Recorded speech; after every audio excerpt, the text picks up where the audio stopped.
The sun was gone when we boarded up, about 50 folks on a Greyhound bus, waiting for the future to arrive.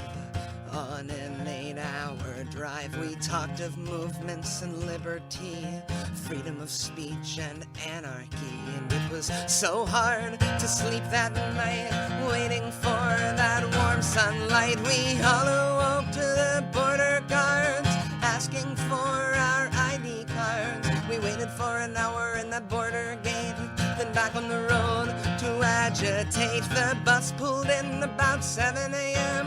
After a short walk the day began. We felt the poisons rise from the ground and wiped our tears in the cloth we found.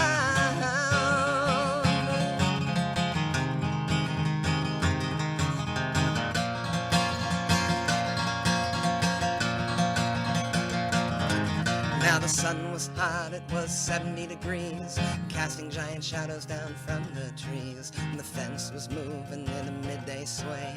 We had waited so long for this day. We saw the wall they erected high, was a clear sign of these wretched times, and the stormtroopers were prepared for war, paying no mind to what we were there for. The marches arrived, we gave a cheer, 80,000 people were shining here. We grouped together and locked our arms, from the steel factory to the farms, raising fists held tight against the ivory halls. We stood face to face with the wrecking balls, and we shouted out oppression as it came our way, hoping we would not be taken away.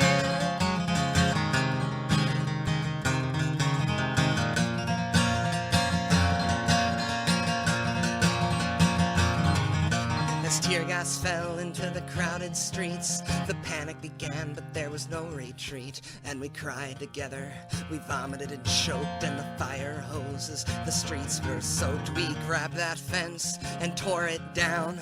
Memories of that German town. While the bulldozers growled and groaned, they shot again with the fire hose. The troopers charged through the iron gate, their gas-masked eyes so full of hate, and they rained down fire and poison gas. We dispersed, prepared for the aftermath. Through backyards and narrow paths, we stared at each other through bandana masks, and we sung the songs our heroes sang, from Catalonia to Birmingham.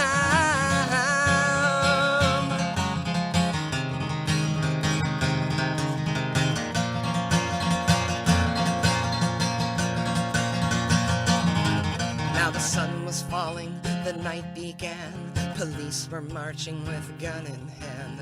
The fence was falling so fast and free, we drowned in chants of solidarity. And the Molotov cocktails were lit and hurled, causing cheers of revolt as their heat unfurled. As the soldiers tried to extinguish the flames, their comrades launched more mace grenades. On this highway ramp so far from home, halfway between the battle zones, the power of the movement was a single fist, hitting harder than bullets. Rise up, resist. And the government knew we were gaining ground. They hid their heads, their secrets had been found, and we were winning. We could not be stopped, not by their armies or their lines of riot cops.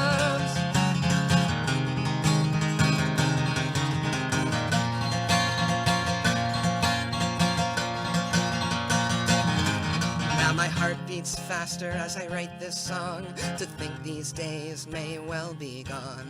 I fear the worst, but till the day I die, with every bit of strength I'll dig in and try to live my life as best I can, with happiness and revolution.